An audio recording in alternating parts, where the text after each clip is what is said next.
একদিন বিরতি দিয়ে রোববার মাঠে গড়াবে বিপিএল এর দুটি ম্যাচ। দিনের প্রথম ম্যাচে দুপুর ১:৩০টায় স্বাগতিক চিটাগং কিংসের বিপক্ষে লড়বে তামিম ইকবালের ফরচুন বরিশাল। দ্বিতীয় ম্যাচে সন্ধ্যা ৬:৩০টায় দুর্বার রাজশাহী প্রতিপক্ষ খুলনা টাইগার্স।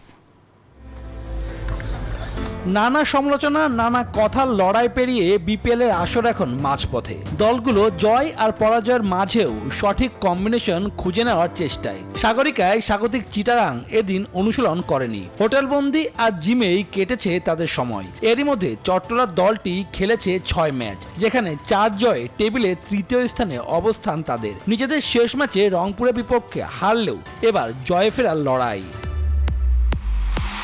বরিশালও তাদের শেষ ম্যাচ জিতেছে ঢাকার বিপক্ষে। এদিন সাগরিকায় মাঠের অনুসরণ করেছে তারা, তবে সেখানে ছিলেন না ক্যাপ্টেন তামিম ইকবাল।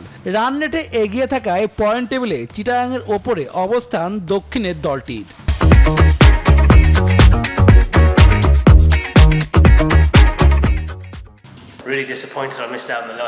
আমাদের দলটা ভারসাম্যপূর্ণ।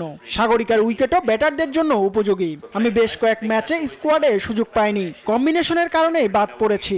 আর রিশাদ দারুণ বোলার, ওকে আরো যত্ন নিলে বাংলাদেশ ক্রিকেট দলকে সে অনেক জয়ের উপলক্ষ এনে দিবে।